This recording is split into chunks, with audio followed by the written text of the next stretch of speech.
Bu, ngaji nggih. Ngaji ben dadi wong genah nggih. Nggih, mula lek pengen dadi wong genah 3 Pak syarate. Mergo saiki akeh wong ora genah. Lho nggih, sakniki wis masyaallah. Sing dadi mantu ya wis ra genah, sing dadi maratuwa ya wis ora genah. Dadi maratuwane ndi ngrasani mantune. Ya Allah yo mantuku sing gari iki cetile. Dia apa-apa dilebokne kamar, dia apa-apa dipangan ning kamar. Aku lho dadi maratuwane 10 tahun, 2 tahun pisane tukokne kacang atom. Mantuku sing gari pinter mek manak tok. Jenenge anak 7 lho kabeh kesundulan. Apa ora mbae sing jeleput ngene. Kuwi jenenge maratuwa ora genah. Mula ngaji ya ben dadi wong genah. Mantune ya ora genah pisan. Kowe tas dirasani maratuwamu jere cowethil pelit. Maratuwa ora nyawang gitoke. Artine sing pelit ya maratuwa. Lah aku dadi mantune 10 tahun, 2 tahun pisane tukokne kathok. Padahal para tuwa lek kadung panen pari tontonan. Ngono lah aku ora tau diwehi apa-apa. Ngono ngelokne awakmu jerene ra godak masak. Ya Allah, sing masak lho bendina aku, Mbak. Lah maratuwa mok ngono lha mbuh maratuwa saya tuwek saya nyocrot. Enek mantu tukang ngrasani maratuwa, maratuwa tukang ngrasani mantu enten Bu nggih. Wonge ya teko. Gawe kacamata apa ora wonge jajali. Assalamualaikum warahmatullahi wabarakatuh. Bismillahirrahmanirrahim. Alhamdulillahilladzi awfa likulli amalin jazaa. In khairan fa khairun wa in syarran fa syarrun. Wassalatu wassalamu ala sayyidina wa habibina wa qurrati ayunina Muhammadin sallallahu alaihi wasallam wa alihi wa ashabihi wa dzurriyyatihi wa ahli baitihi adh-dhahirin ajmain, amma ba'd. Para kiai, para tiyang alim, para ibu nyai, sesepuh bini sepuh, tokoh agama, tokoh masyarakat, tokoh adat, pejabat pemerintah, Bapak Ibu, keluarga besar Musola Nurul Haqqu, wabil khusus Bapak Kepala Desa atau yang mewakili pengurus takmir, sedaya kemawon ingkang kula hormati, dalu menika alhamdulillah kita bisa hadir di tempat mulia dalam rangka ibadah mulia juga dengan niatan mulia. Mugi-mugi kemuliaan ingkang kita lampahi beto barokah, beto maslahah, beto hasanah, beto kesaenan fiddin wa dunya wal akhirah.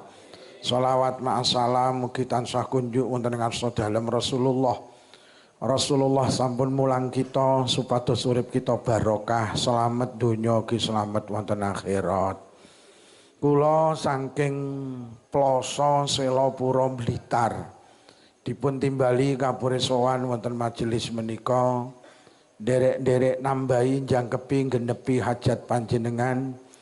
Hajat panjenengan malam hari ini ngaji bareng diiringi sholawat kontemporer Abu Nawas dari Singosari sekaligus penutupan rutinan sholawat tiba dan menyambut bulan suci Ramadan. Para hadirin, Imam Al-Ghazali niku dawuh, waktu itu sesuatu yang paling istimewa. Lah waktu niku saged dikatakan istimewa lek waktu itu diisi dengan 4 hal. Sing paling dhuwur dhewe derajate, waktu itu diisi dengan ngaji. Mula manusia niku lek ngaji berarti manusia itu manfaatkan waktu yang paling istimewa. Ngaji niku ibadah sing agung, Pak. Mergo ngaji niku dadi pondasi amal. Awake dhewe niku pener maca Qur'ane, pener salate, pener zikire, pener ibadahi. Niku kudu ngaji dhisik. ibadah niku buah, ngaji niku wit. Lek enek buah mesti enek wite yu. Ora enek buah ora ndek wit kuwi. Lek enek apel kok dicakot atos kayak apel-apelan kae. Teko kayu kae lho. Niku gak duwe wit, tapi yo ora enak. Jadi segala sesuatu ibadah niku mesti muncule teko ilmu. Mula sampai Syekh Ihsan niku kagungan kitab namine Manahijul Imdad. Niku dawuh al jahilu bil ibadah la tasihu ibadatuhu. Uang niku lek gak ngerti tata carane ngibadah, ngapunten. Ibadah niku ngapunten ditolak. Lah mula akhire ngaji niku dadi ibadah sing penting, Pak. Nabine Allah niku 124.000. Sing 313 nabi plus rasul. Lah wong kene iki kon ngapalne selawe. Ngono ae rata-rata ora. Sing ngapal dhisik dhewe karo keri. Dhisik dhewe Nabi Adam, keri dhewe Nabi tengahe bolong. Nabine Allah 124.000 niku ternyata mek mengemban satu misi, satu tugas, satu SK, mek kongkon ngaji. Bahkan Kanjeng Nabi ki diutus kongkon ngaji. Innama buistu li utammima makarimal akhlaq. Aku ki diutus wujud nang donya ki mek kongkon ngejekne budi pekerti, mek kon mulang akhlak. Mula lek ngono ngaji niku penting. Sampai enten ulama sing dawuh manusa ki lek pengen dadi wong apik, wis telu mawon sampean lakoni. Telu mawon sing rawuh mriki nglakoni telu insyaallah dadi wong apik. Siji apa? Kudu sregep ngaji. Lho kok ngoten nggih mergo sing diarani apik niku nglakoni perintah ninggalne cegah. Awake dhewe gak eruh ndi sing diperintah, ndi sing dicegah lek awake dhewe ora ngaji. Nggih, manusa ki lek ora sregep ngaji angel kon dadi wong apik. Lek enek wong ngaku-ngaku apik tapi gak sregep ngaji, ngapunten kuwi mek apik rumangsane. Kenyataane mboten. Padha karo enek wong mlebu guwa, enek wong wedok loro mlebu guwa.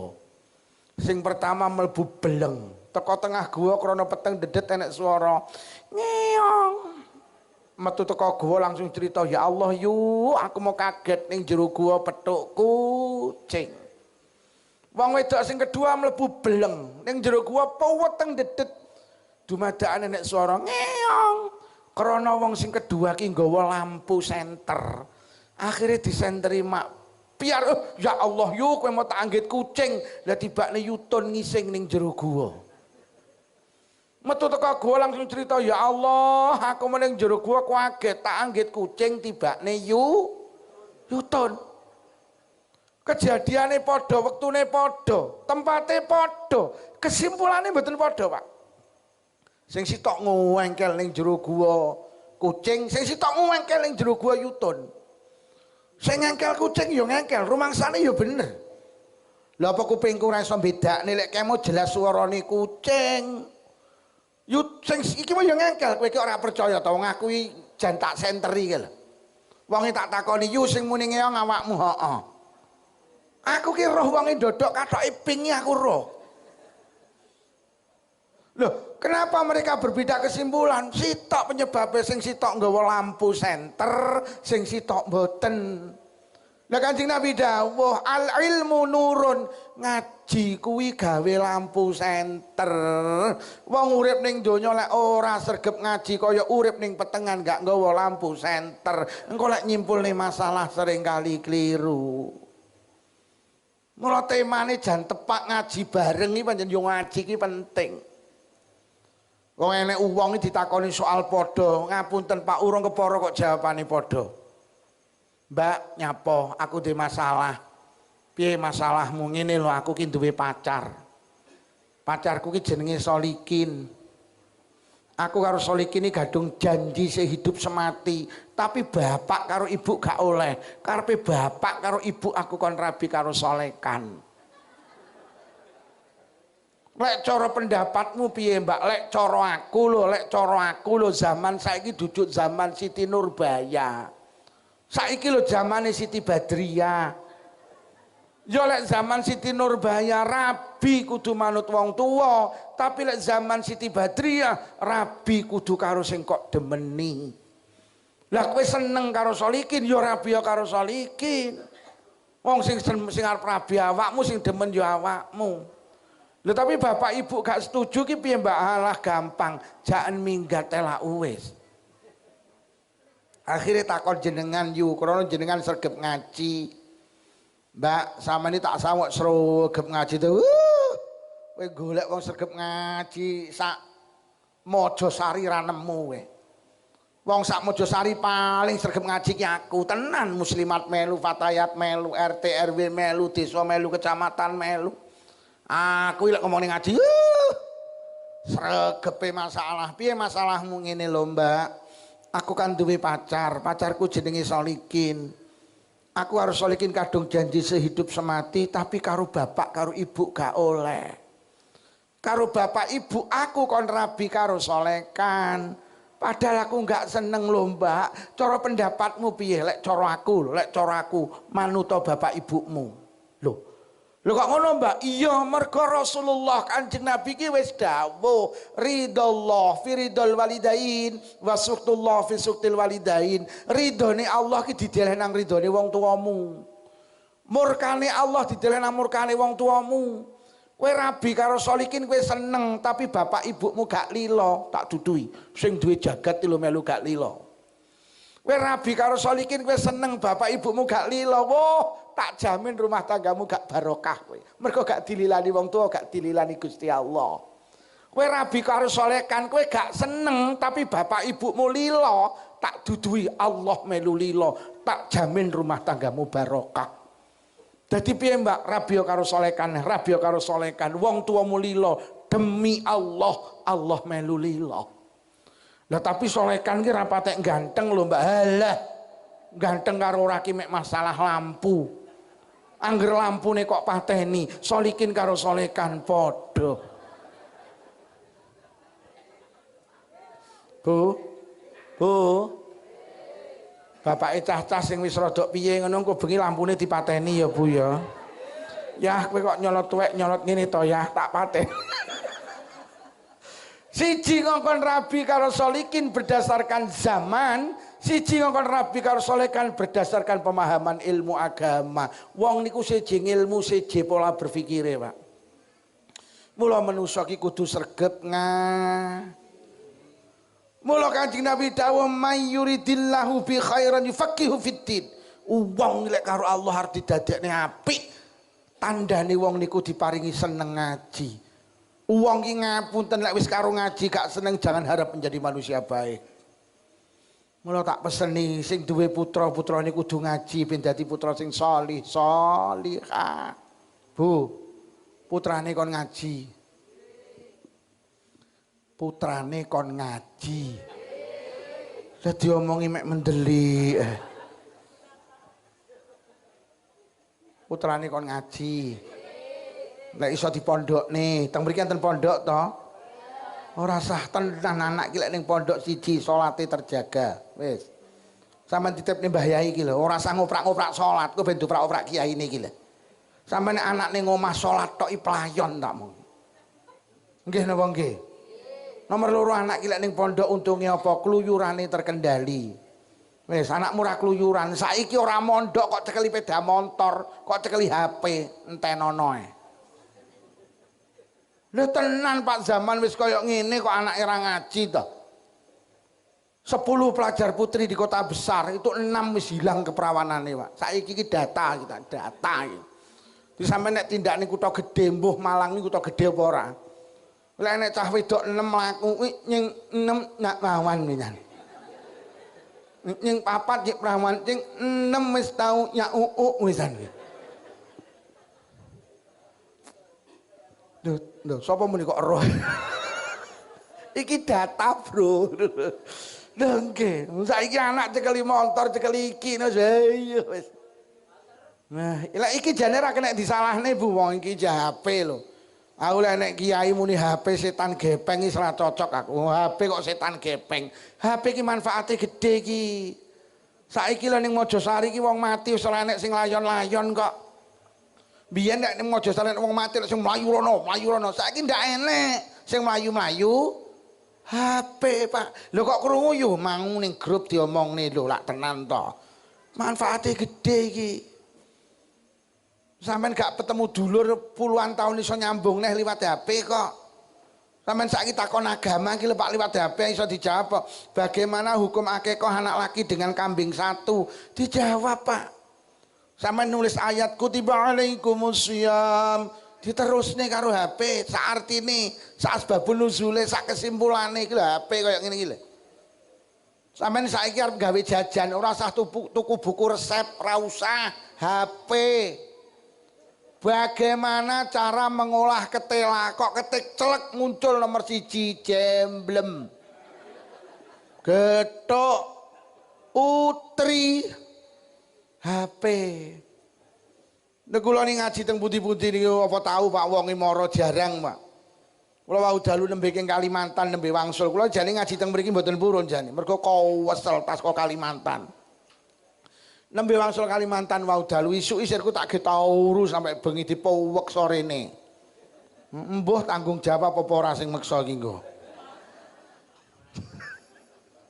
Lho nggih, ya HP. Kula benjing ben ngaji teng Jember, benjing teng Tulungagung, wis ora tau mara wonge. Asalamualaikum, waalaikumsalam. Saking pundi Mojosari Yai, nyapa nyuwun ngaji saged. Sowan apa mboten Yi? Ora usah, sowan malah nggekne teh, aku ya ngono no. Paling awakmu rene ya ora nggo gula, aku ya ngono no. Lha niki wau di-share karo panitia teko kono. Ya Allah, HP iki lho kaya ngene kok ciri elek iki lho. HP niku sae, Pak, tergantung sing nyepeng. Ngono lho, ning sayangi HP iki dijak apik kenek, dijak elek ya. Iki lho sing bahaya. Kok ketik ho iya metu wisan iki. Mbok ketik ho iya kok metu ho iya. Kok ketik ya metu Lah anak panjenengan iki lek wis ning pondok, engko karo Mbah Yai ditata akidahe, ditata akidahe. Engko lek wis mulih ka pondok sampean tukokne HP, insyaallah iso milah, iso milih, tapi kudu mondok niku panggenane ilmu. Nomor 3 untunge ning pondok apa oleh dongane kiai. Wis taun ajaran baru, donga ki paling ampuh wong tuane dhewe-dhewe, Pak. Donga jenengane dongane anak ampuh masyaallah. Donga jenengan akan sempurna lek didorong kalau dongane kiai, masyaallah. Ning omah bapak ibu ndongakne, terus bareng ngono ning pondok kiai ndongakne wis komplit wis niku. Ayo mon, mergo mondok itu panggenane ilmu. Mondok. Mergo sing iso ndadekne anak apik karo laki ilmu agama. Lah pusat basis ilmu agama niku sing paling istimewa ki ning pondok. Bu, ngaji nggih. Ngaji ben dadi wong genah nggih. Nggih, mula lek pengen dadi wong genah 3 Pak syarate. Mergo saiki akeh wong ora genah. Lho nggih, sakniki wis masyaallah. Sing dadi mantu ya wis ra genah, sing dadi maratuwa ya wis ora genah. Dadi maratuwa ning ndi ngrasani mantune. Ya Allah yo mantuku sing gari iki cetile. Dia apa-apa dilebokne kamar, dia apa-apa dipangan ning kamar. Aku lho dadi maratuwane 10 tahun, 2 tahun pisane tukokne kacang atom. Mantuku sing gari pintre mek manak tok. Jenenge anak 7 lho kabeh kesundulan. Apa rambahe sing jeleput ngene. Kuwi jenenge maratuwa ora genah. Mula ngaji ya ben dadi wong genah. Mantune ya ora genah pisan. Kowe tas dirasani maratuwamu jere cowethil pelit. Maratuwa ora nyawang gitoke. Artine sing pelit ya maratuwa. Lah aku dadi mantune 10 tahun, 2 tahun pisane tukokne kathok. Padahal para tuwa lek kadung panen pari tontonan. Ngono lah aku ora tau diwehi apa-apa. Ngono ngelokne awakmu jerene ra godak masak. Ya Allah, sing masak lho bendina aku, Mbak. Lah maratuwa mok ngono lha mbuh. Maratuwa iso tuwek saya nyocrot. Enek mantu tukang ngrasani maratuwa, maratuwa tukang ngrasani mantu enten Bu nggih. Wonge ya teko. Gawe kacamata apa ora wonge jajali. Mula yo awake dhewe kudu sregep ngaji ben dadi wong genah ngono lho. Nggih mula ngaji iki ganjarane gedhe, Pak. Majelis ilmu ngaji bareng iki ganjarane gedhe, Pak. Talabul ilmi sa'atan khairum min qiyami lailatin. Ngaji sak jam kuwi luwih utama tinimbang salat sewengi. Niki mangke nek ngaji kula sak jam luwih apik tinimbang jenengan salat mulai maghrib sampai subuh. Ngacungo sapa sing tau salat sewengi? Ngacungo tak tukokne vario. Sing ngomong rong tau kok. Lho nggih. Sampai Kanjeng Nabi dawuh idza ta'ala ya yaumun la ajdatu fi ilman yuqarribuni ila Allah fala burikabi. Kok aku ketekanan dina ning dina ki aku kok gak ngaji blas dawuh Kanjeng Nabi. Mongko ning dina ki uripku gak enek barokahe, gak enek apike. Kanjeng Nabi ngukur uripe 24 jam ki awake dhewe apik apa ora. Kanjeng Nabi mek ngukur kowe mau sedina sewengi ngaji apa ora. Ya Allah. Mula ngaji ki Masya Allah Pak, pahalanya besar sekali.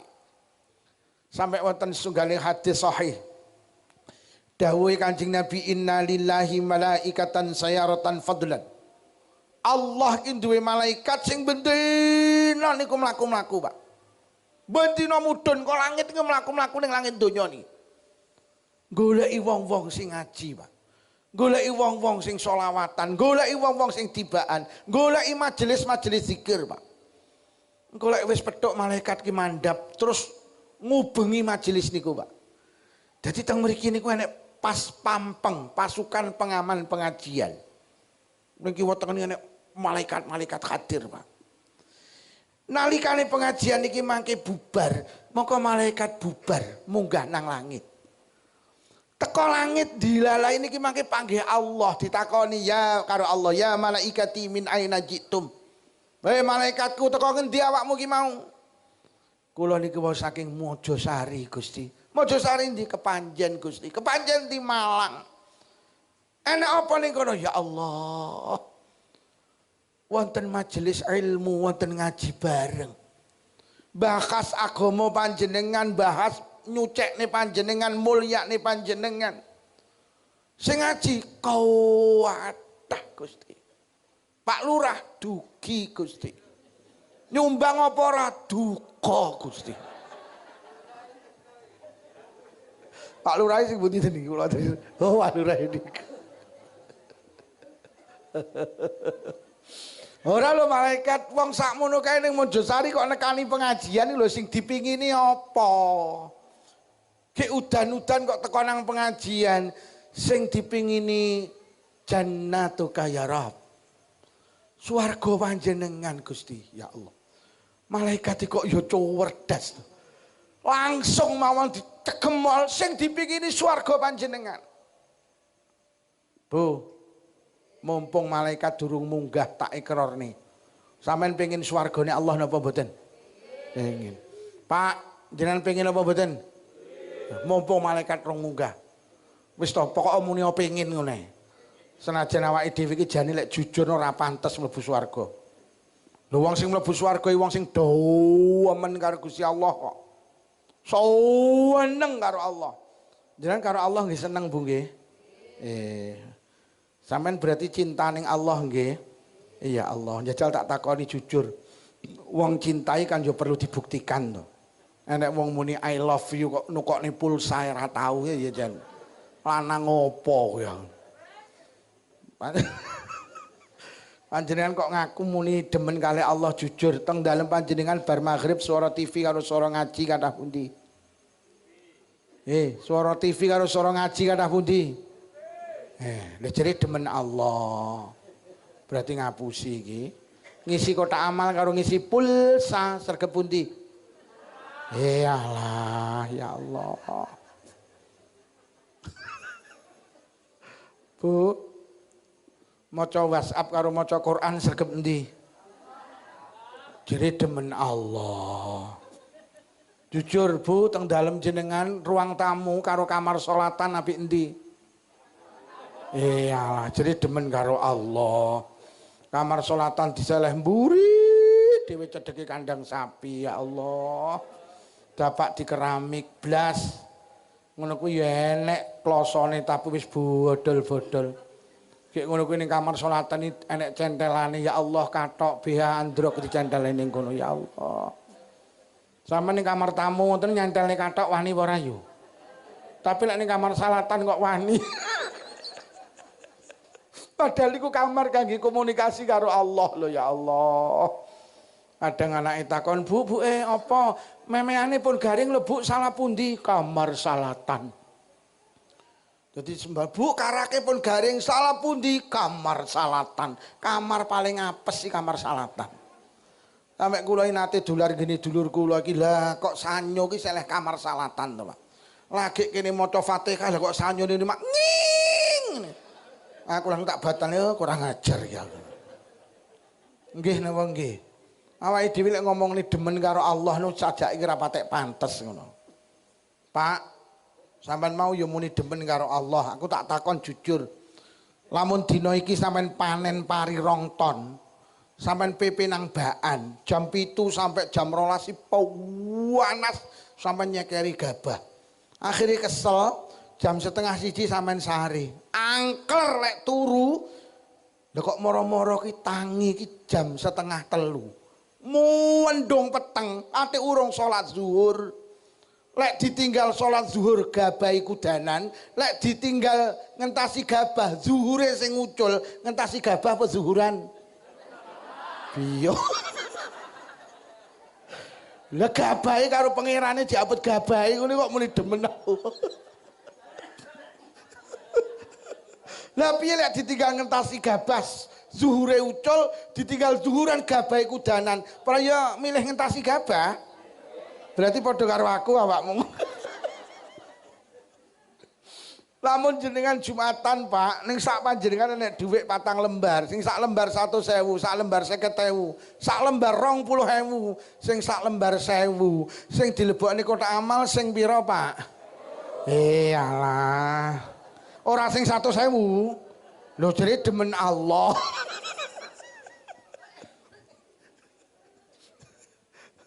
Malah anaknya sing lebokne duit 1.000 aja dilebokne kotak amal Pak. Mergo duit 1.000 gambari pati murah nggawa pedang. Engko wong nggawa pedang aja dijak ning masjid, wong nggawa pedang iki dijak nang Tegalan ngono lho.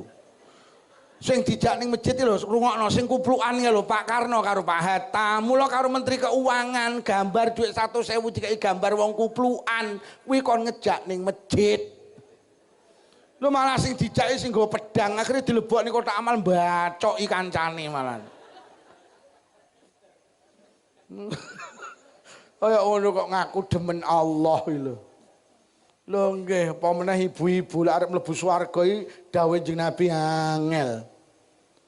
Lah piye wong Kanjeng Nabi ki nalikane Mi'raj ni roh wong ning neraka niki lho kok sing akeh isine wong wedok to, Pak. Inna aktsara ahlin nar an-nisa, ya Allah. Padahal ning Mojosari lek ngomong ning pengajian sing sregep wong wedok, jamaah wong wedok, istighosah wong wedok. Nggih napa nggih, Bu? Acara ra nek wong wedok ra dadi.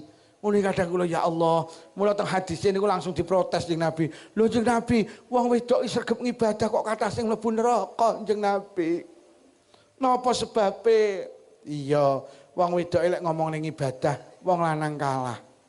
Wong wedok bahasane pinter ngadai banyu nang timbo, tapi gak sadar timbone bocor.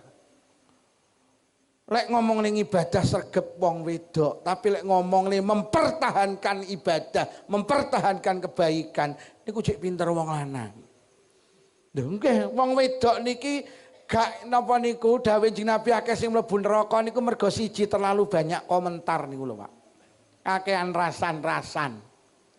Kakean ngomong, kakean cang. Dan nanti dibuktikan Pak enek wong wedok 10 ditepi jajan sak piring, wong lanang 10 ditepi jajan sak piring.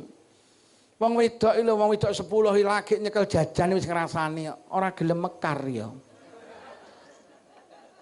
Lagi nyekel wis ngrasani. Ngono iki kono nyaut ya ngono kuwi yu lek tepunge duduk cakra. Jajal lek tepunge cakra engko lek mekar. Kono nyaut, ora mergo tepunge. Mergo lek nguleni karo banyu adem, jajal lek karo banyu panas golek mekar. Lagi nyekel tok wong 3 sing ngrasani. Akhire dicakot celek ning ngrasani neh, gak patek legi.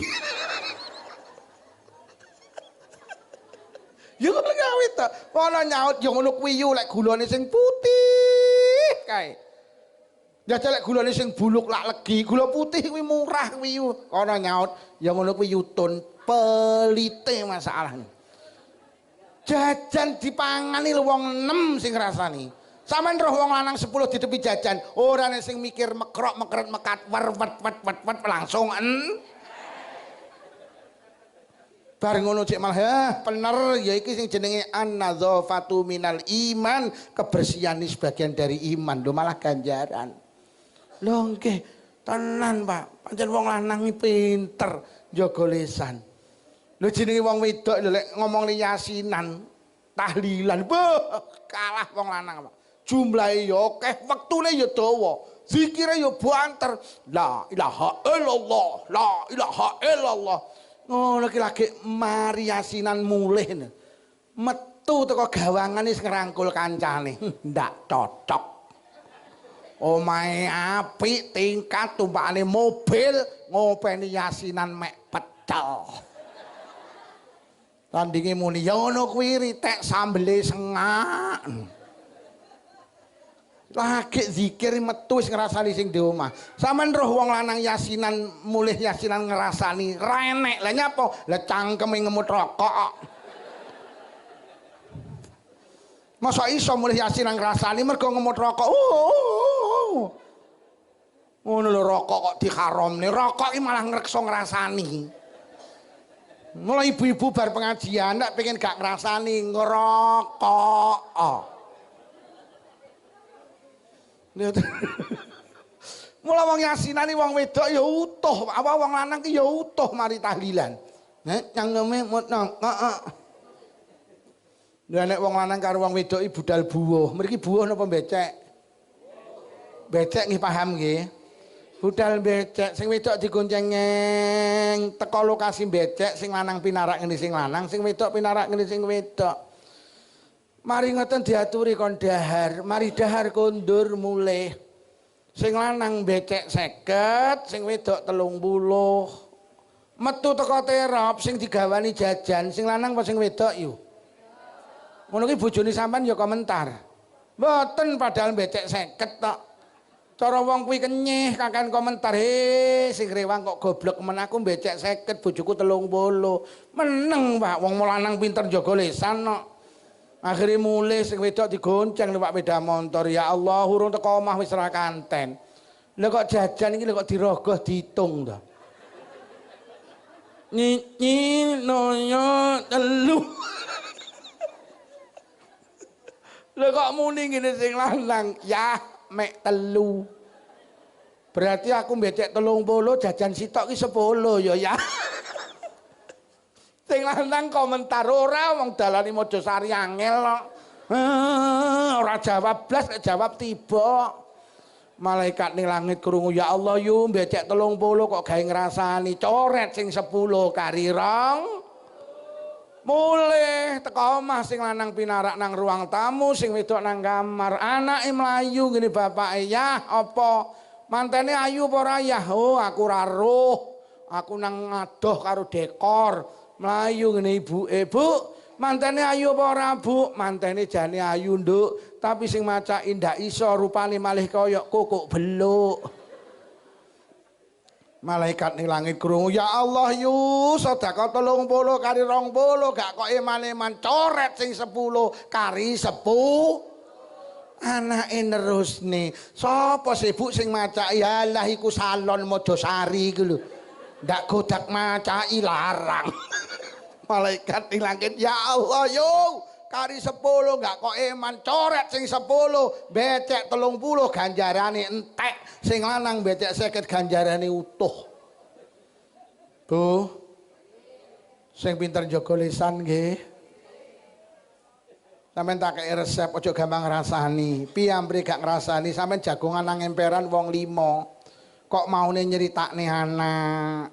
Nyeritakno bojo apike anak apike bojo. Lah kok enek wong sitok wis mulai arep ngrasani. Sampeyan ndang salah sitok bengok sing banter. Assalamualaikum warahmatullahi wabarakatuh. Ibu-ibu ingkang kula hormati, kula pembawa acara rasan-rasan. Monggo acara rasan-rasan kita buka kanthi waosan Alfa. Ya untung Bu, swarga ki ora pantes, ora pantes. Swarga itu hak prerogatif Allah. Senajan mungguhe manusa ora pantes, tapi lek mungguhe Allah pantes, awake dhewe panggah mlebu swarga. Muga-muga awake dhewe pantes mungguhe Allah. Amin ya rabbal. Lho ora lho wong Mojosari sing teko nang ngaji bareng kuwi lho. Kok sing dipingini swargaku to malaikat? Apa wis terus swargaku? Dereng Gusti. Malaikat sora wong sing ngaji bareng tak duduhi swargaku. Sing dipingini apa ya malaikat? Kula yakin Gusti, lek tiang-tiang jenengan duduhi swarga panjenengan, sing disuwun sitok apa malaikat? Didohne saking nyuwun, didohne saking neraka panjenengan. Lho, lha apa wong-wong wis teruh karo nerakaku? Iki wong-wong padha batin, ora lho jerene Allah ki Maha Tahu. Kok dadak takon kaya ngono ki berarti piye iki? Niki jenenge syariat, Bu. Allah ki jane wis ngerti lek malaikat kok kene. Tapi panggah ditakoni sebagai syariat kaya sampean lho yu, tanggane sampean duwe napa sampean duwe tangga ngangge seragam sekolah. Sampean kan yo ngerti lek kuwi arep budal sekolah? Mulak panggah sampean takoni, budal sekolah, Nduk. Oh nggih niki ujian Budhe, jenengan dongakne mugi-mugi lancar. Padahal sampean wis roh lek budal sekolah, yo panggah kok takoni. Sing ditakoni yo ora nesu. Budal sekolah Nduk, ora nglunting. Mosok ngono ya ora to. Yo panggah nggih sekolah, yo kuwi jenenge syariat. Sampeyan terus tetanggane iki lek nggawa pacul kuwi berarti arep budal ning. Mula kok takoni, teng Saben Pak De, heeh, macul kari titik kuwi lho. Sekolah yo ora nesu. Padahal sampean wis roh lek kuwi arep ning sawah, yo panggah sampean takoni. Sing ditakoni yo ora nesu. Badhe teng sawah Pak De, ora arep macul gegermu nih. Allah ki ya wis ngerti, tapi panggah disyariati ditakoni. Oh pingine swarga nggih, cara tak dudu swarga sing dijaluk apa? Sing disuwun didohne saking neraka panjenengan. Lek tak duduhi nerakaku kira-kira apa sing dijaluk? Ya Allah Gusti lek jenengan duduhi neraka panjenengan kula yakin sing disuwun sita apa malaikat? Pengapura panjenengan. Mergo sing saged mbatalne piantun mlebu neraka niku namung setunggal Gusti, pengapura panjenengan. Wah ngono malaikat. Nggih Gusti. Woi malaikat sak langit nglumpuk-nglumpuk. Seksenono lek pancen wong Mojosari sing rawuh ning acara ngaji bareng, seksenono lek sing dijaluk pengapuraku, seksenono sak bubari pengajian kabeh dosane tak ngapura. Amin ya robbal. Kaya ngeten iki lho Pak, ganjarane ngaji. Jadi jenengan kundur saka ngaji, sampean kundur nggawa pengapurane Allah. Mula ayo wis. Wong iki lek pengen dadi wong apik, siji kudu sregep ngaji. Sing nomor loro, apa cukup to awake dhewe sregep ngaji tok? Mboten cukup, Pak. Kathah wong sing sregep ngaji ki sing pelit panggah pelit tok. Lho nggih, sregep ngaji tapi pelite ki panggah. Enek wong wis sregep ngaji tapi karo sing lanangi panggah getaan. Wis ra basa, padahal bendina ngaji. Enten to nggih? Ki wong wedok sakmene sing basa karo ora akeh ndi? Blas. Nitoke nek enek. Iki wong wedok itoke sing basa karo sing lanang nek enek. Alah. Karo Pak Lurah basa. Lho, tau ditukokne apa awakmu? Sampeyan tahu pisan ditukokne BH. Karo Pak Lurah basa melipis karo bojone malah belas. Masa apa Dik lompong? Ya Allah Dik lompong lepakane grameh ya kari badoke kene kenyih menciah. Sirmu piye teh wingi takmu tak kon jangan ndok. Apa jangan ndok? Ndokmu kuwi janganan. Bu, basa nggih. Padahal suami jenengan apa lho ora diwehne. Njaluk omah gaekne, mobil motor tukokne, gelang kalung tukokne. Apa gak diwehne sampean? Pari sak sawahe peken Dik, tegalan sak tandurane peken Dik, omah sak isine peken Dik, kandang sak isine peken Dik, dompet sak isine peken Dik, sampai sual sak isine peken Dik. Sampai isine suwal diwehne. Padahal wong lanange sing diman-iman isine suwal. Lho kok semer bojone sampeyan lek ngising ning kali sing dibekem apane iku. Samar ditoto liwak. Lho sampean basa karo Pak Lurah sae karena Pak Lurah itu pemimpin. Sampean jangan lupa suami panjenengan juga seorang pemimpin. Lek lurah ki sing ngangkat manusa, tapi lek suami panjenengan ki sing ngangkat Allah. Ar-rijalu qawwamuna 'ala nisa. Mula panjenengan lek saged berhormat kepada pemimpin. Wis. Sing nomor siji, lek pengen dadi wong apik, syaratnya kudu sregep ngaji. Sing nomor loro, lek pengen dadi wong apik, syaratnya apa? Kudu ngulinakne penggawe apik. Wis. Apik karo elek ki mergo kulino. Ora enek wong apik ndadak, ora enek wong elek ndadak. Kok ning Mojosari enek wong apik niku mergo kulino nglakoni apik. Kok ning Mojosari enek wong elek niku mergo kulino nglakoni elek. Elek karo apik ki mergo kulino.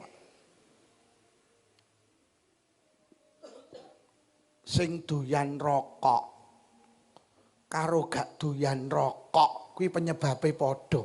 Kulino.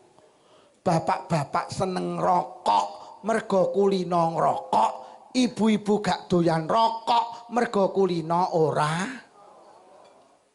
Pak, lek pengen leren ngrokok kulinakno gak ngrokok.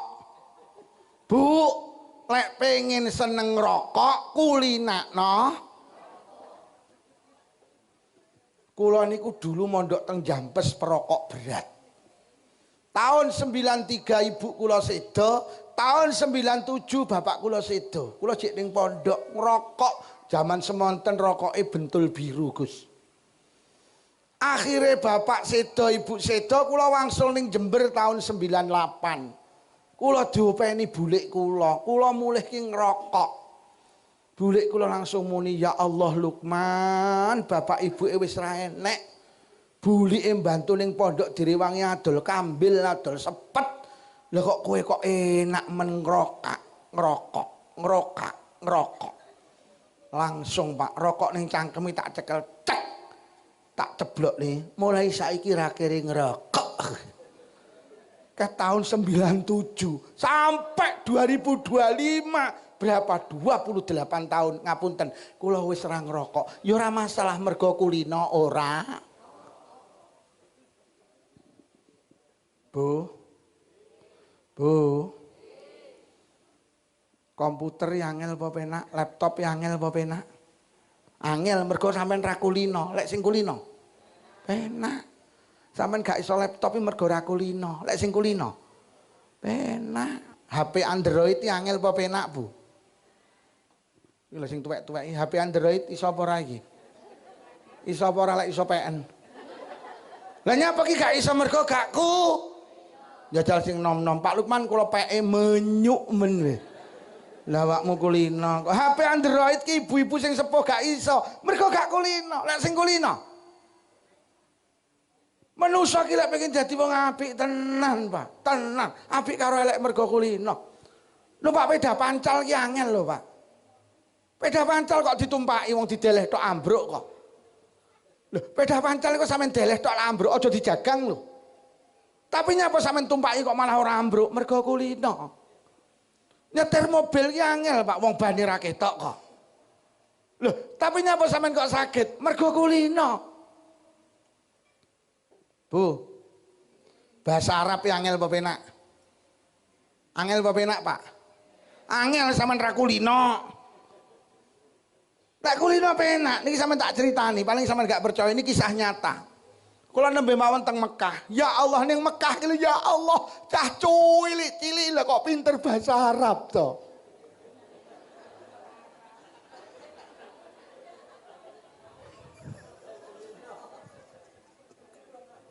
Mergo ku lho tenan, Pak. Uwong niku ngapunten iki mboten jorok. Uwong iki lek kulino WC ndodok, dikeki WC duduk ra iso metu. Mergo kulinane lek teng WC ndodok. Engko lek dikeki WC duduk ya ora. Kula niki kan sering ngaji niku nginep teng hotel. Ki saiki hotel ora enek WC ndodok yu, kabeh duduk. Ki aku kecil iki diblajari ning WC iki ndodok. Akhire kula WC duduk ora metu, Pak. Akhire iki piye? Lah kok entuk hidayah kok nek Allah Luqman, kowe lek pengen metu WC duduk kuwi lho dodok ana. Akhire tak dodoki lagi metu terus. Deh, tenang, apa-apa ki mergo kulino domongi. Lek ra kulino angel tak mongi. Tenan, Pak. Kulino kabeh niku. Wis to, sampean niku lek wis ngaji kulinakno penggawe apik. Engko lek wis kulino, wah lek nang rakoni apik ra penak sampean kok. Zikir angel apa penak, Bu? Bu, zikir angel apa penak? Penak kangge sing kulino, lek ra kulino. Zikir ki asline penak, tapi lek ra kulino yo angel kok. Lho lek ra kulino sampean angel ora kulino kok. Mung dikabari tanggane mati, yo anu mati, yo mati lho. Wae kan yo anu mati, inna lillahi wa inna ilaihi rajiun. Lho dikabari mati kok yo mati. Oleh ra kulino listrik mati sak Mojosari unine padha. Yo mbasa murup piari. Ha. Iki lho ra kulino iki lho.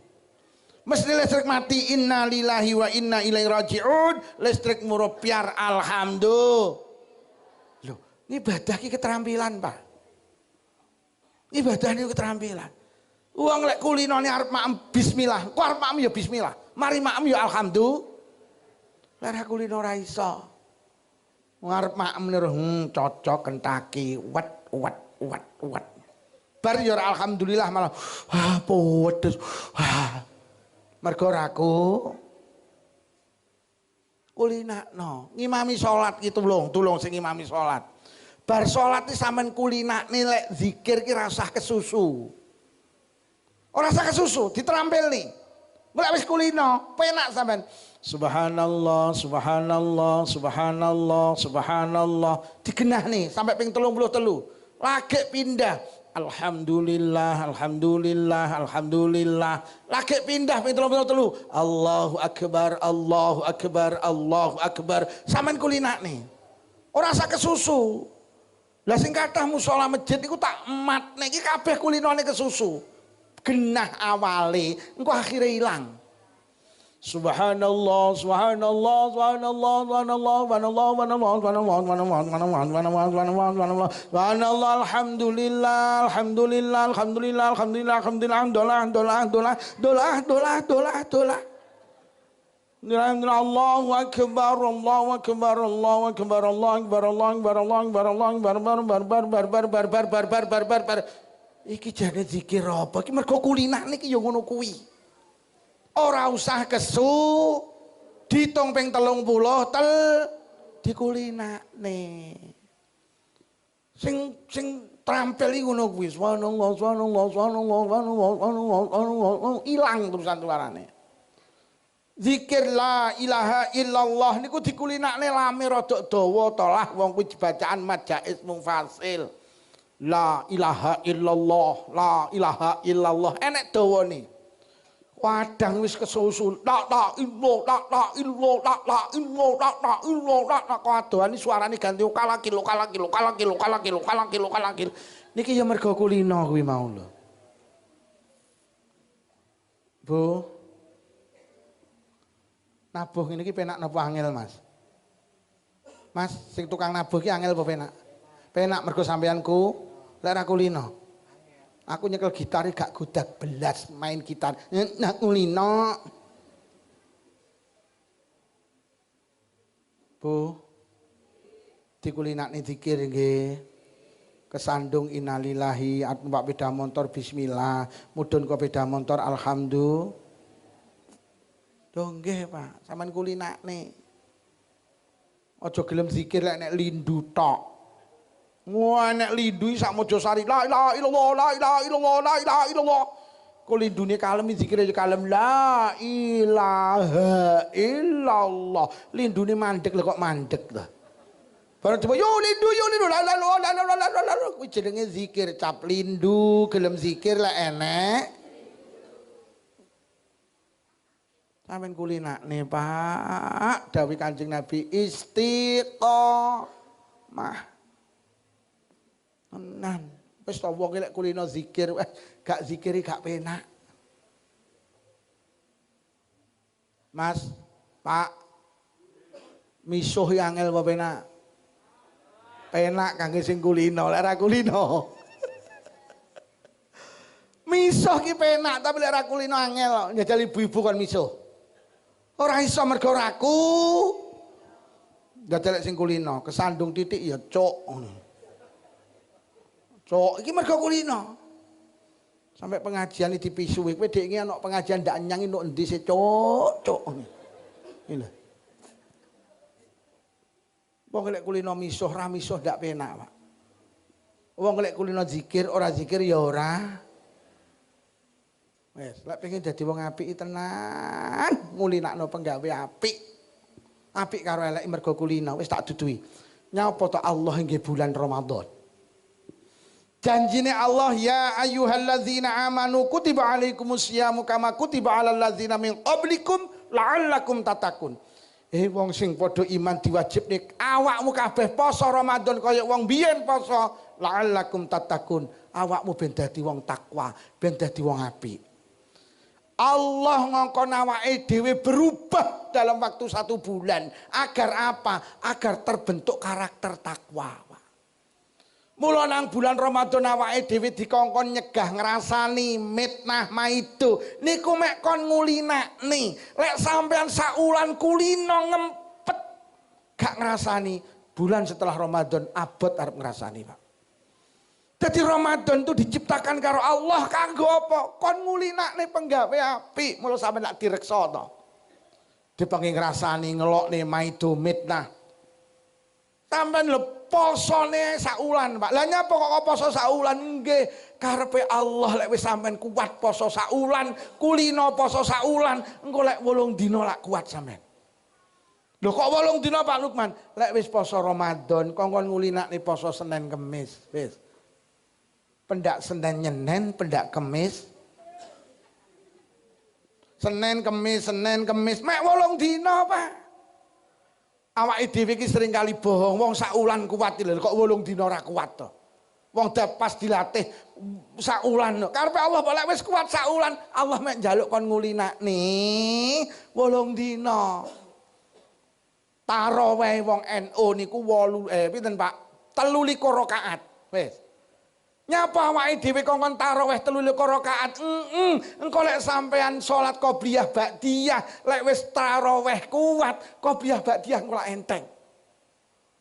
Jadi ternyata ditemukan bahwa bulan Ramadan itu bulan untuk melatih kita menjadi manusia baik. Mula akhiril la'allakum tattaqun.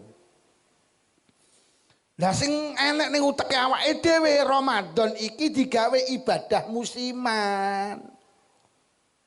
Mula cok enek unen-unen poso kok nesu, poso-poso aja nesu. Maknane piye? Lek sir nesu engko bar poso. Nggih ta?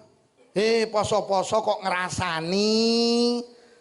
Ramadan aja ngrasani, kaya-kaya lek sir ngrasani engko bar. Ya Allah. Jadi awake dhewe iki poso Ramadan iki dianggap ibadah rutinan. Lho padahal Ramadan itu bulan untuk membentuk awake dhewe dadi apik setelah Ramadan. Dadi ngeten Pak, Ramadan iki awake dhewe dipeksa kongkon apik saulan ben sisane sing 11 wulan digawe kaya Ramadan. Lah lek awake dhewe Ramadan apik, bar Ramadan kumat neh iki cara bal-balan 1-11. Kalah kok 10. Jadi ibadah awake dhewe iki lek Ramadan yo termasuk kula barang iki lho Bu. Mula sampean kongkon sahur iki nyapa? Engko lek wis saulan kulino sahur kan kulino tangi sebelum subuh to, Pak. Engko lek wis Ramadan tek kon kulino tahajudan. Lho ngoten lho karepe Allah niku.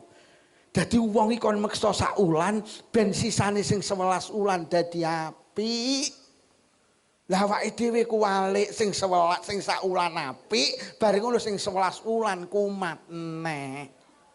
Kuwi cara bal-balan menang saulan, kalah 11 wulan. Kaya Arema musuh Sleman.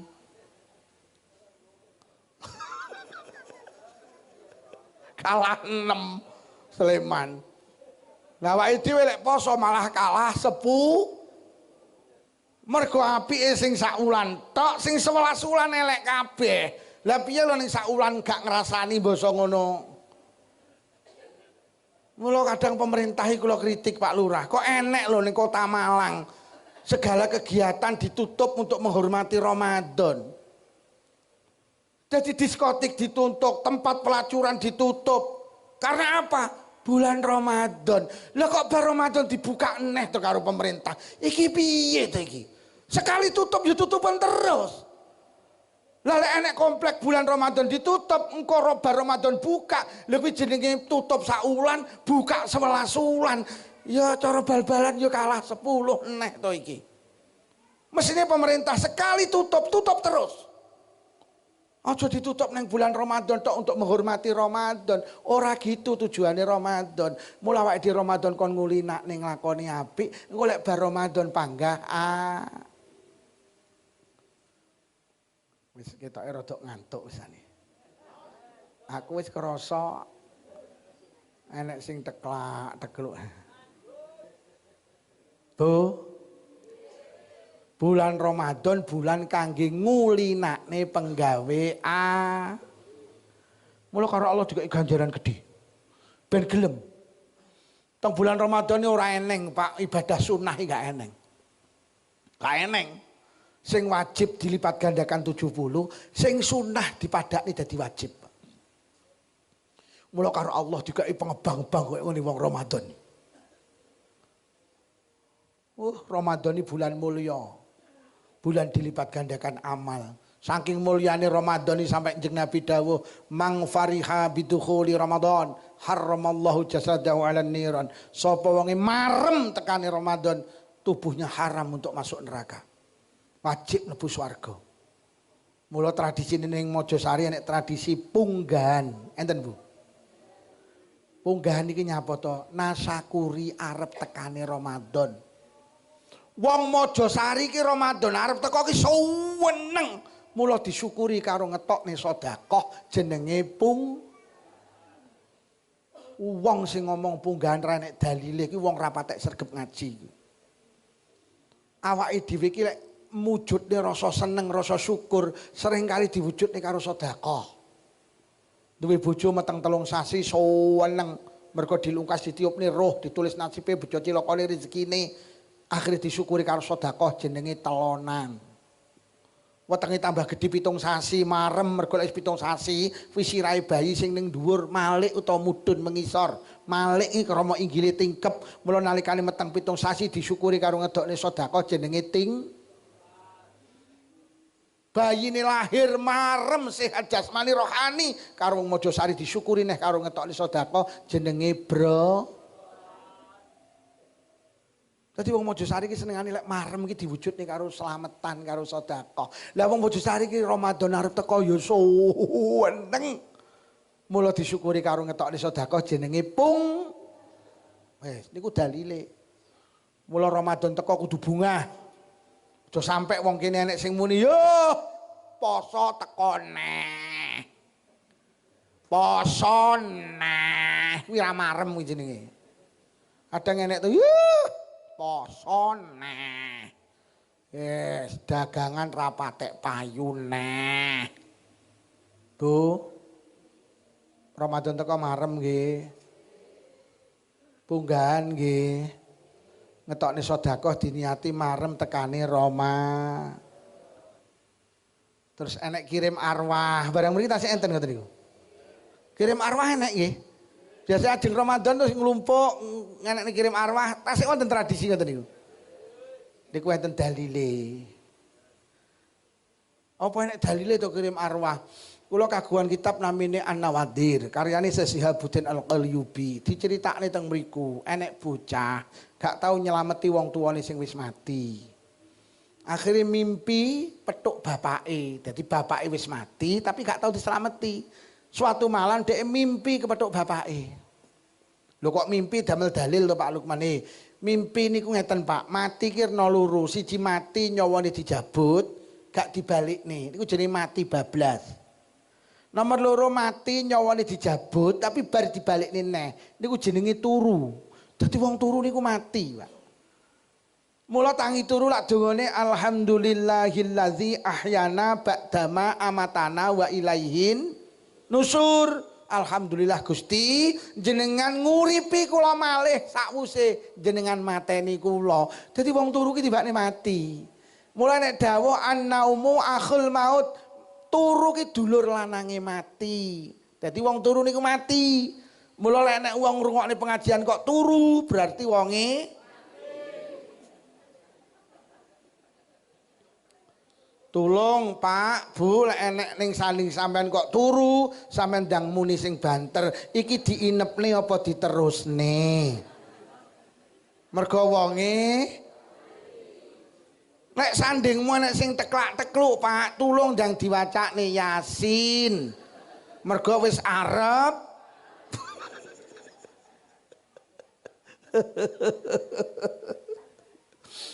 Dadi jenengan ki lek sare berarti mati. Kok jenengan sare mimpi petuk wong sing wis mati, berarti jenengan ketemu di alam kematian. Tak baleni. Jenengan ki lek sare berarti mati. Kok jenengan sare mimpi petuk wong sing wis mati, berarti sampean ketemu karo dulur sampean ning alam kematian. Kok sampean ngimpekne bojo sampean wong tua sampean sing wis sedo seneng, berarti seneng tenan. Kok sampean merimpekne wong sing wis sedo ki susah-susah tenan, tulung ndang disodakoi. Disodakoi ganjarane kangge sing wis mati. Lah iki si bocah ki ngimpi petuk bapake, "Le, kowe ki aja pelit-pelit toh. Kowe ki lek mangan lawuh mung pindang apa gerih. Lek nek kucing nang sandingmu gak ketang ndase apa buntute, sedekahno nang kucing ne. Niatono ganjarane kangge bapak. Kuwi cilik kangge awakmu le, tapi gede kangge bapak nang alam kubur. Jenengan dahar lawuh gerih, Bu. Kok sanding sama nenek kucing, sampean tugel ndase. Cing, tak sedekahne awakmu Gusti, niki ganjarane kangge tiyang sepah kalih kula sing pun sedo. Niku teko kono gede, Bu. Ditampa gede kuwi mek ndas gerih. Apa meneh sampean kirim arwah nglebokne dhuwit nang amplop 10.000 rupiah, arwahe kok tulis akeh 96. Iya malaikat langsung batin ki lek ngedom piye iki. Tetapi ditumbahnya gerih kan yo angsal to Pak Lukman, tapi lek didom wong 96 ki lho, ora yo mek didilati tok.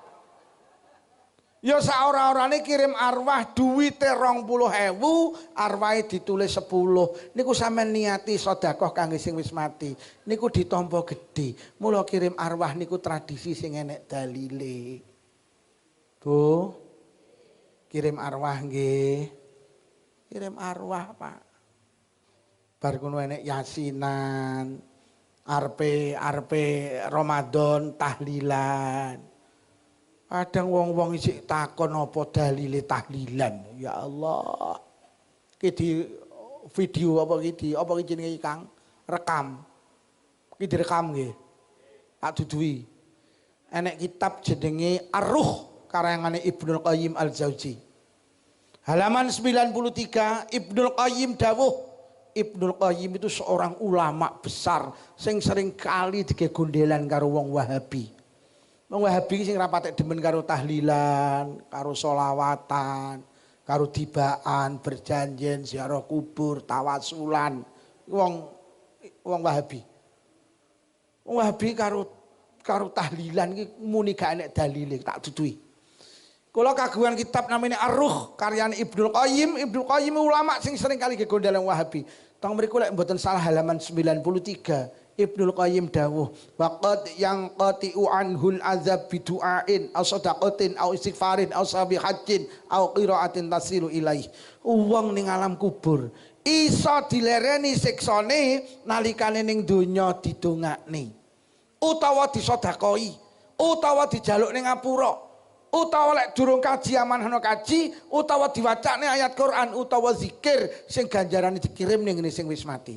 Didongakne, disedekoi, dijaluk ning ngapura, diwacane ayat Quran karo zikir niku lek ning Mojosari jenenge tahli. Clear, Pak. Jadi tahlilan iki didongakne. Tahlilan iki enek sedekah apa ora? enek tahlilan enek makme apa ya? Enek makme apa ya? Dijaluk ning ngapura nggih teng redaksi tahlil. Diwacane ayat Quran nggih. Mulai Fatihah, Kulhu, Falak, Binas, akhir Al-Baqarah.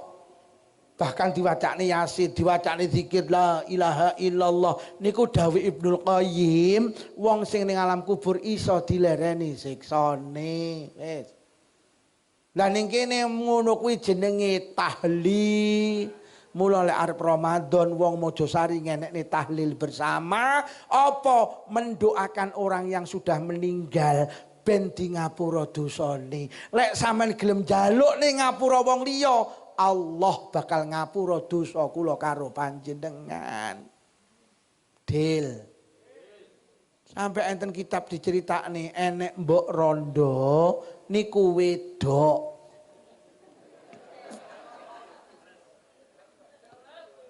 Lah ya bener to lek kumuni. Enek rondo wedok gak duwe bojo.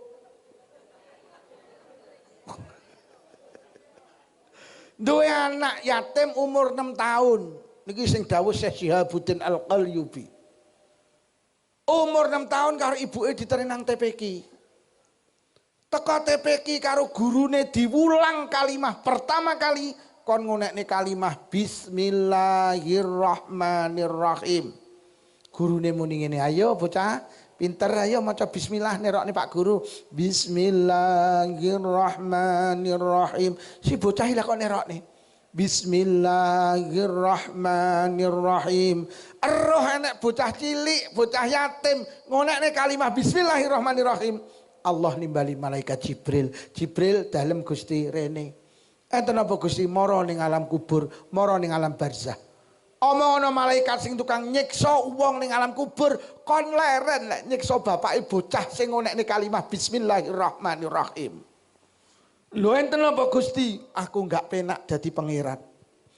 Lek enek bapak duwe anak, lha kok anak iki ngarani aku. Lek aku ki Maha Pengasih lagi Maha Penyayang. Bismillahirrahmanirrahim maknane dengan nama besar Allah yang Maha Pengasih lagi Maha. Anak iki lho ngarani aku, lek aku ki Maha Pengasih lagi Maha Penyayang. Apa penak lek aku arep nyiksa bapake? Allah wis diarani Maha Pengasih lagi Maha Penyayang. Akhire nglereni siksane bapak ibu bocah sing ngonekne kalimah bismillahirrahmanirrahim. Padha karo jenengan wis kondang. Golek utangan gene Pak Lurah mesti diwehi. Wong sak Mojosari kuwi sepakat. Nek golek utangan mesti diwehi. Golek sampean utang ngene Pak Lurah. Pak Lurah arep ra ngowehi ra penak. Mergo nyapa? Wis kadung kondang. Lek golek utangan mesti diwehi. Lho. Padha karo ngoten niku lho Pak Lurah.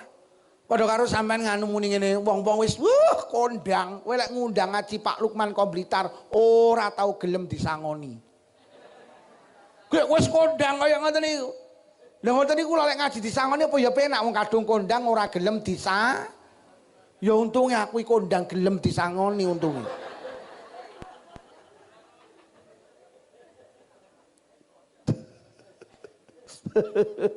Lho sampeyan iso bayangne enek anak ngunekne kalimah bismillahirrahmanirrahim.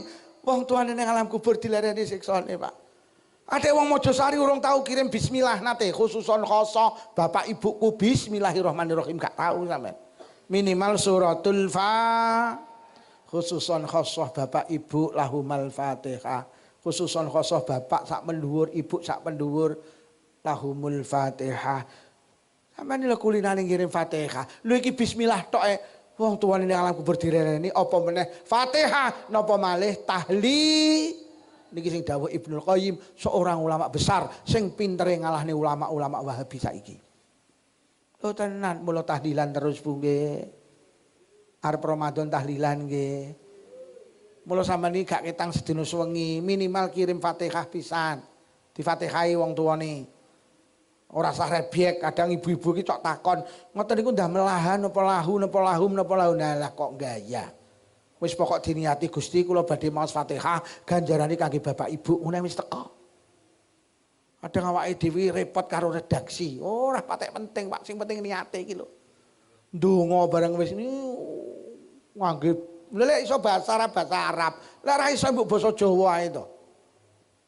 Ya Allah, bulan Ramadan dieling-eling. pompong bulan dikabulkan doa, tengah malam bangun, ya Allah, panjenengan dadosaken putra-putri kula sholih sholihah. Biasa ngoten mawon. Panjenengan paringono kula rezeki sing jembar kathah ugi barokah. Biasa mawon. Ya Allah, enggal takdiraken kula saged tindak Mekah Madinah. Biasa ngoten mawon lho, Pak. Basa Jawa ae njaluk nang Allah iki. Pancen basa Arab ra iso kok. Ora malah nggih basa Arab kleru kabeh. Allahumma nawaitu sauma ghadin. Allahumma nawaitul wudu'a li rafa'il hadatsil aswari fardhali. Iki malah niate wudu barang gimana.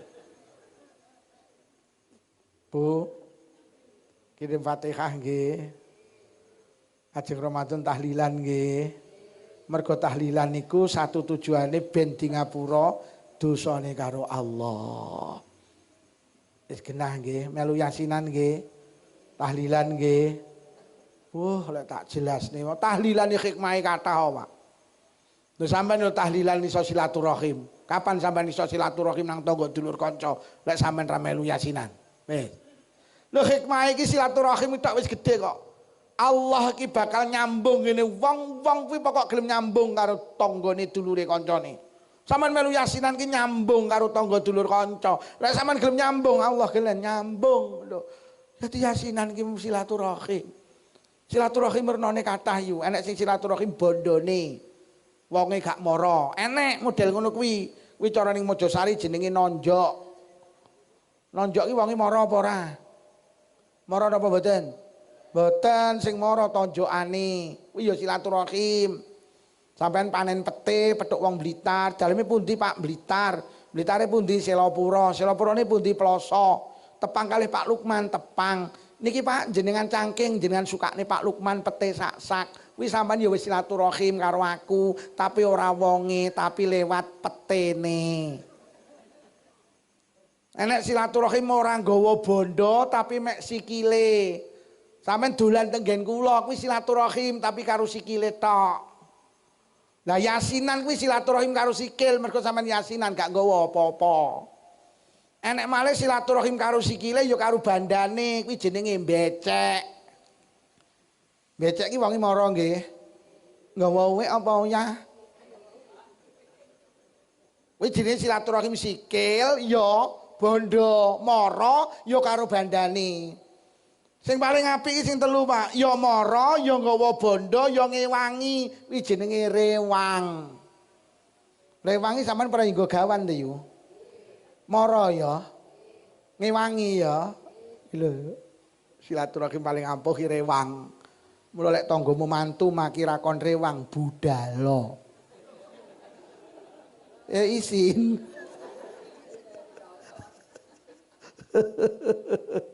Lah yasinan ki silaturahim karo sikile, mergo Allah dawuh hadis Gusti, ya ibna Adam sil rahimaka bimalika. Silaturahim karo bondomu.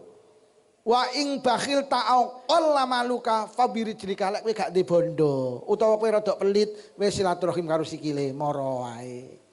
Lho lek ngono yasinan ki silaturahim karo sikile. Pengen roh neh apa hikmah yasinan? Mangan bareng. Sahabat ki lek dahar mboten ati dhewe, Pak. Sahabat ki lek dahar bareng. Sampai sahabat dawuh al-ijtima' 'ala ta'am mim makarimil akhlak, tandane wong apik ki lek tandane wong apik kuwi senengane mangan bareng. Wis.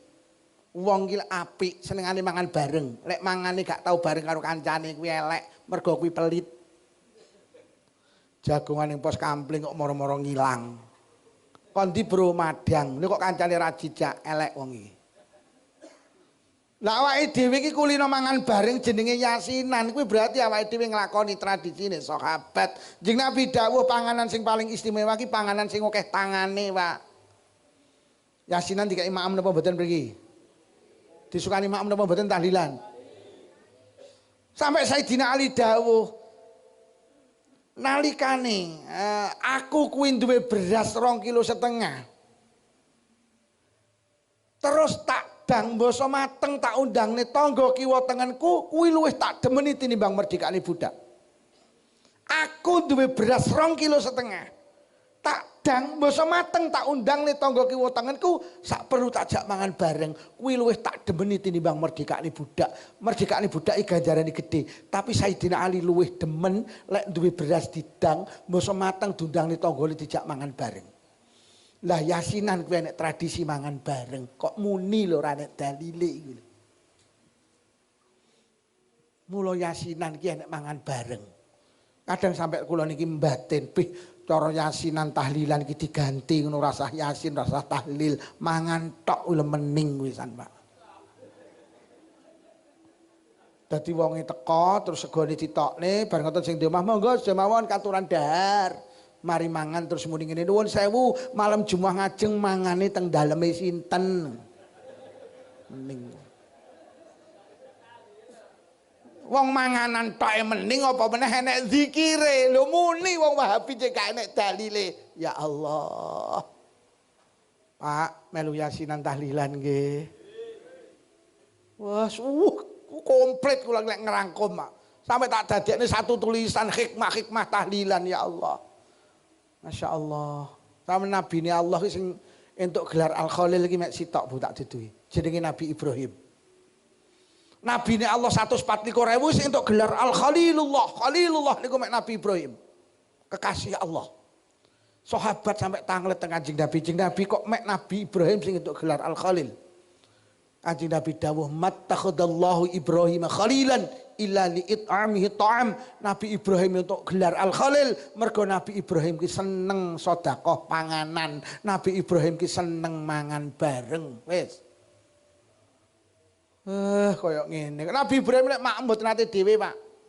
Nabi Ibrahim iki lek maem berjalan 1 kilo, 2 kilo, 3 kilo. Nyapa goleki kancane. Jenengan pun maem Pak dereng tenggen kula. Jenengan pun maem dereng gen kula.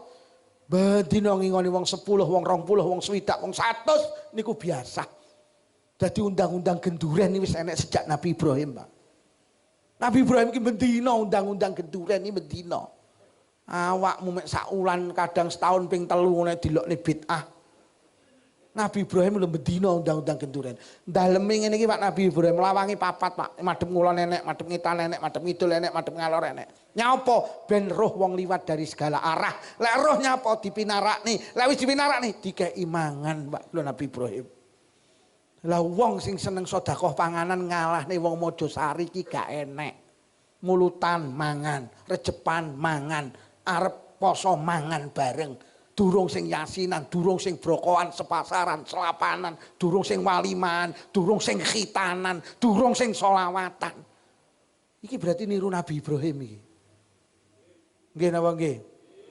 Mun slametan iki terusno. Nabi Ibrahim lawang iki 4 kok ben enek wong liwat roh kok terus dipinarakne kok. Kuwi Nabi Ibrahim. Mbah lek Pak Ibrahim gak roh aku. Lawange sitok tutup ae ngono cek ditulisi ngamen wong iki teka mula sampean delok wong biyen iki omahe lak lawange duwa wong ngoten nggih napa nggih ora trimo papat wong biyen iki balekne mesti gawedhe Pak mergo nyapa wong biyen iki seneng mangan bareng saiki ruang tamune ini kenduran wong eluwe towecek meyan. Wis niki lek tak terang niku wadah wis maknane piye? Ayo yasinan terus tradisi menjelang Ramadan ayo dienekne unggahan kirim arwah terus tahli sing terakhir ojo sampai gak ziarah kubur. Uang ki lek gelem ziarah kubur karo Allah ditulis birrul walidain apik karo wong tuane.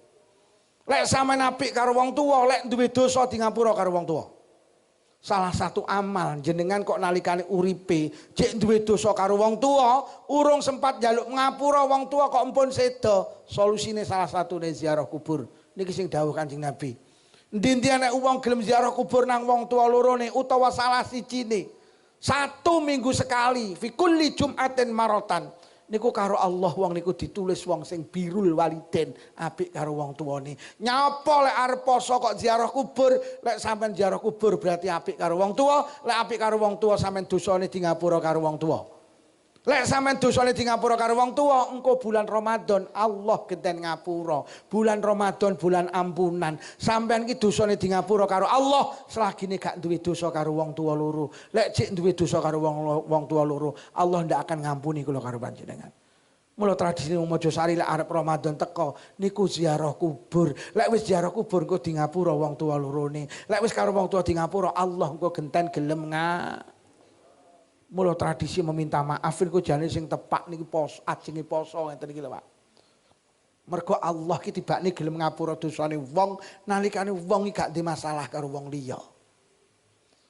Sapa wonge taraweh niku di ngapura dosane, tapi Allah gelem ngapura dosane wong niku lek wong niku ya gak duwe masalah karo wong liya. Awake dhewe iki lek kudu ngapura wong liya ora bakal di ngapura karo dosane Pak karo Allah. Sampeyan mbetino, ya Allah, panjenengan ngapura dosa kula ya Allah. Malaikat lha kowe karo tanggamu ora ngapura ngono. Dilokne ngoten. Mula tradisi meminta maaf ki sing apik menjelang Ramadan. Lah engko Syawal ya malah sempurna, Syawal terus saling memaafkan. Wis lek pengen dadi wong apik, siji kudu sregep nomor loro kudu ngulinakne penggawe jamaah ya abot wendeng. Jamaah ya abot wendeng. Enteng kangge singku lara kulino. Ora usah tersinggung. Sing sregep jamaah ning musala iki duduk kiai, Pak. Sing sregep jamaah ning musala iki duduk penceramah, duduk pengurus NU. Sing sregep jamaah ning musala iki ngapunten duduk wong sing omahe cedhek karo musala iki. Wong sing sregep jamaah ning musala iki mek wong sitok. Sapa? Wong kulino. Lek ora kulino, omahe cedhek musala nak jamaah. Wis gak usah tersinggung, ki ngaji. Iya napa nggih? Dadi sing sregep jamaah ning musala iki mek wong sing kulino, kiai ya tukang ceramah lek ndak kulino moh jamaah kirap-kirap. Mbok omahe ta cedhek kono tenan. Iki nek sing batin pancen. Mergo gak kulino. Teng Blitar ki enek piantun, Pak. Bodho gak iso ngaji, Pak. Tapi ada 30 tahun sampai kondisine gak iso. Niku jamaah terus. Omahe paling adoh teko masjid. Kula takoni, Budhe jenengan iki jenenge jamaah lho. Awit kula dadi wong Blitar tahun 2000 sampai 2013, 13 tahun kok ora tau wedhot. Napa resepe Budhe? Gak ndek resep aku, Nak Lukman. Alah, mbok kula diwehi ben sregep jamaah gak duwe. Lah sampean kok sregep jamaah pripun? Anu Nak Lukman, aku iki kadung kulino. Aku ki rumangsaku salat lek ora ning masjid jamaah, rumangsaku gak sempurna. Mergo aku kadung kulino jamaah, ya Allah. Apa imbase, Pak? Wong niki lek sregep jamaah bener dawuh Kanjeng Nabi. La yusibu faqrun fidunya. Ning donya gak diparingi melarat. Anake iki kabeh ekonomine ditata penak karo Allah, Pak. Sing sregep jamaah wong tuwa niki lho, anake iki kok diparingi cukup kabeh, Pak. Rabi ke rumah saku petung yo langsung dadi petung langsung dadi sampai enek salah setunggal putrane. Mpun sedo, Pak. Sedone niku menakjubkan, Pak. Nalikane wiritan teng musala ngimami, Pak. Karo wong-wong ditinggal mulih dianggit cek wiritan, sedo, Pak. Sedone kaya Nabi Sulaiman, Pak. Lah nyapa kok anake kaya ngono mergo ibuke pancen sregep jamaah, nular nang anake. Anake iki sedo pas ngimami wiritan berjamaah. Sing rawuh kene ayo musolane diseni. Lah piye ampre sregep jamaah siji, mulai sesuk kulinakno.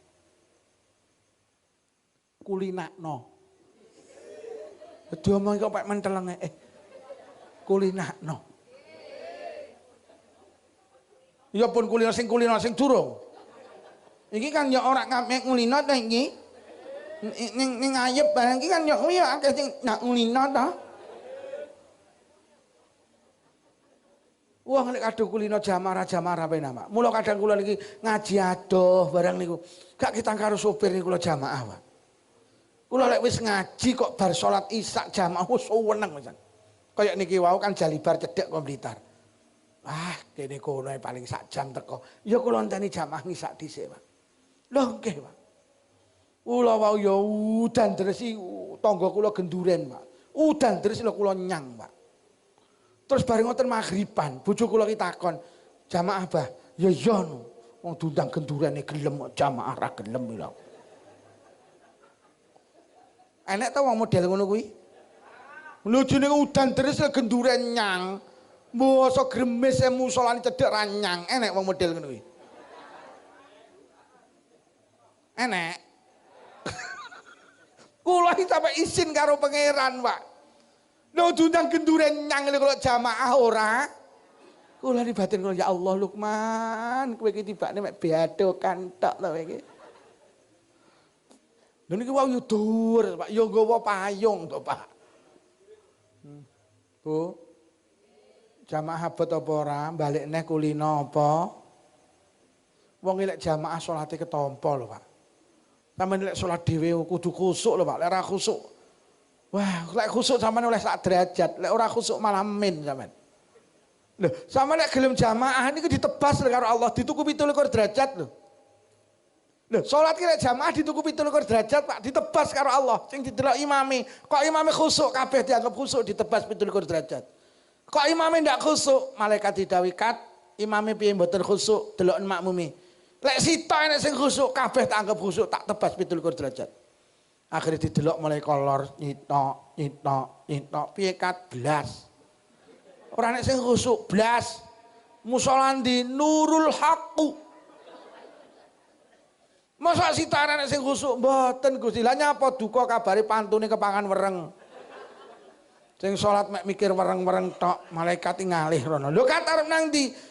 Ajeng kula busek Gusti salate, ajeng kula setip. Lah nyapa lho mboten ten sing khusuk aja. Panggah tulisan 17 derajat. Ya Allah. Lho kok ngoten Gusti? Al jamaatu rahmati, jamaah kuwi kasih sayangku. Sapa sing gelem nang musala Nurul Haq jamaah kuwi mlebu kasih sayangku. Wis panggah tulisan 17 derajat. Lho kaya ngene lho kok gak milih salat jamaah to. Sampai lek dhewe khusuk oleh sak derajat, lek ora khusuk malah min. Mula wong salat dhewe iki kendel. Sampeyan percaya to Bu, kayu ki sak kilo payu 5.000. Lho. Napa enten Pak Lukman enek?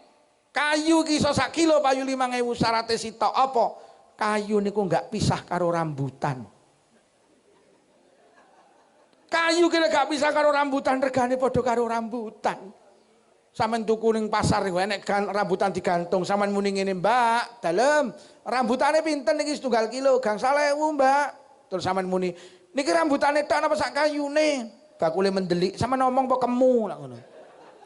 Ya sak kayune, kayu ki lek nemplek rambutan ya kok regane padha karo rambutan. Yo tak omongi, ora trimo kayune, sak semute payu didol. Pokok semut gelem nemplek. Sama niki lek pengen didol payu larang, salato nemplek masjid, nemplek musala. Masjid kuwi dadi Baitullah, musala lek wis diwakofne dadi mae Baitullah. Masjid karo musala kuwi dadi rambutane, awake dhewe dadi kayu karo semute. Paham kayu-kayu semut-semut? Kayu kok misah kok rambutan, kok didol, diwehne tok lho sampean ra gelem diguwak ning tong sam. Wis. Nemplek iki lho, nemplek masjid, nemplek musala iki. Iki rambutane. Paham ora semut-semut kuwi? Lah jamaah ki abot apa ora balik neh kulino apa? Wis mulai hari ini ayo menjelang Ramadan. Ramadan kita untuk melatih ngulinakne penggawe apik. Kulek wis jamaah nang bulan Ramadan, terusno Ramadan boleh pergi, tapi kebaikan di bulan Ramadan ndak boleh pergi. Sampeyan lek wis Ramadan tanggal 30, Ramadan celuk endon rene. Kowe lek sir mulih mulya don tapi aja ngejak aku. Kowe Ramadan pergi yo tapi jamaah ndak boleh pergi. Ramadan boleh pergi tapi baca Quran ndak boleh pergi. Ramadan boleh pergi tapi kegemaran bersedekah ndak boleh Dadi sing pergi ben Ramadane tok, tapi kebaikan di bulan Ramadan tetap terus kita jalankan. Dadi sok lek Ramadan terakhir Ramadan ngomong ngono. Don.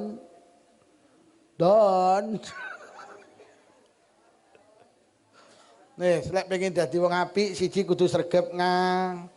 Nomor loro kudu ngulinakne penggawean. Wis, nutup aurat iki abot pendeng. Abot lek raku.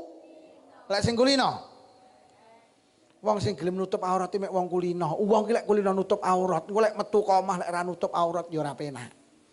Tapi lek wis kulino buka aurat, engko metu ka omah nutup aurat ya ora. Ada, Bu. Wis to mulai hari ini aurate kulinakno ditutup. Wong wedok lek buka aurat dosane loro. Siji dosa krana buka aurat, loro dosa krana gawe dosa wong liya.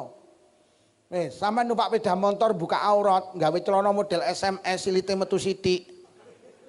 Kaose ketat, celanane ketat, numpak Scoopy, terus lek lungguh degek. Akhire kaose munggah, celanane mudhun. Pas ning lampu merah, bangkeane ketok. Lah kula kan nyawang. Kula nyawang niku dosa. Sampeyan yo oleh dosa mergo gawe dosa kula. Lho. Dadi wong buka aurat ki dosane loro, siji dosa krana buka aurat, loro dosa krana gawe dosa wong liya. Lah kula nyawang kan dosa to, Bu. Kula nyawang ya dosa tapi ya ana loro, siji dosa tapi sumbut, nomor loro dosa tapi ora sumbut. Lah lek disawang pautih dosa tapi kan sumbut. Lah lek disawang nguwir ngatik panuwun wis dosa ora sumbut pisan aku.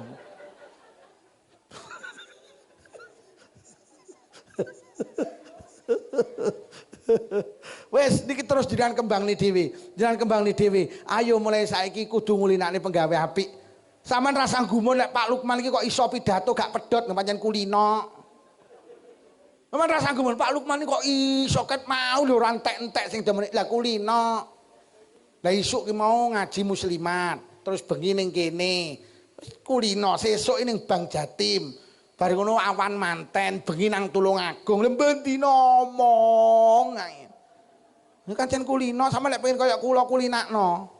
Ning jeding ning nyekel sabun no. Bismillah. Sing terakhir, lek pengen dadi wong apik, siji kudu sregep ngaji, loro kudu ngulinakne penggawe apik, sing nomor loro, sing nomor telu, aja gampang kelingan eleke wong liya. Awake dhewe arep dadi apik iki angel mergo nyapa gampang kelingan eleke wong liya. Uang gilek gampang kelingan eleke wong liya nggak akan bisa menjadi baik karena apa? Dia menjadi pribadi pendendam. Bu. Tang mriki pendak malam Jumat bapak-bapak yasinan nggih. Disukani maem nggih. Bar yasinan sampean pernah ngeteri tangga kiwa tengen. Sing sampean teri ora sing dik malam Jumat kaya ngeteri sampean. Nggih, anak ibu griya mriku mboten diteri to. Kono lho ora tau ngeteri rene.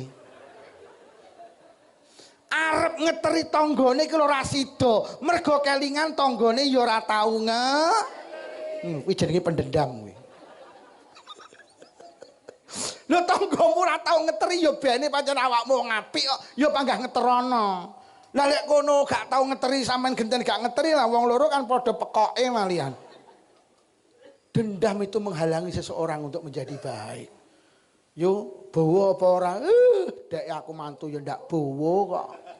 Arep bawa kalau gak sida mergo kono mbiyen sampean mantu ya ora. Kula aja dadi pendendam. Yo nang ndi wingi gak nyang yasinan. Lunga apa piye ora? Ana tamu ta ora? Rewang ora? Awakmu ndak penak ta ora? Lah nyapa ndak nyang? Lho dek winginane ning nggenku ya ora nyang. Orang itu gak akan baik selama menjadi pendendam. Jangan jadi pendendam.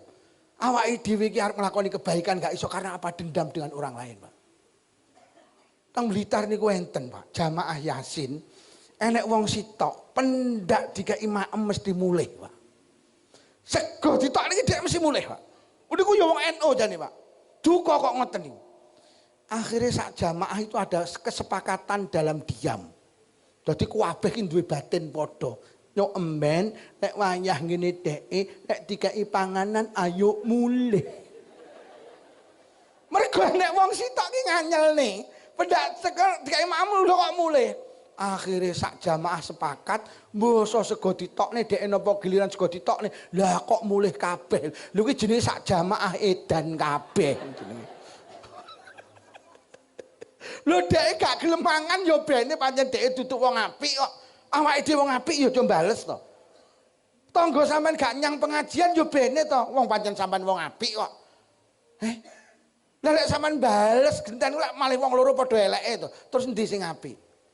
Aja dadi pendendam jadi orang ini. Nggih lek dadi pendendam wah tenan. Kon ra nglencer gini Pak Lurah. Gah. Lah apa winginane ngurus KTP jarine seminggu dadi 2 wulan kok. Kuwi sampean dendam jeneng karo Pak Lurah. Lha pancen Pak Lurah pas repot nyunatne anake loro. 3 sak Pak Lurahe pisan.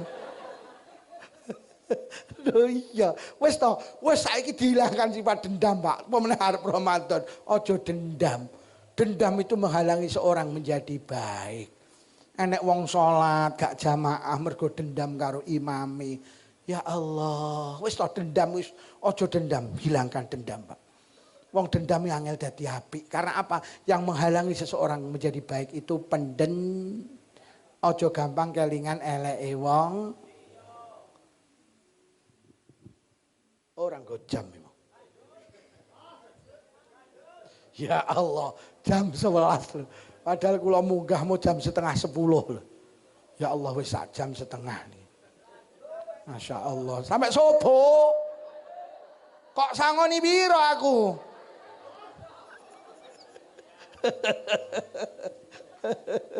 Kula ngaji ini niat krana Allah, mboten krana sangu, Pak. Wong ngaji ki lek diniati krana golek sangu niku dosa. Dadi kula ngaji rene niat ibadah, ora niat golek sangu. Mergo lek niat sangu golek sangu dosa.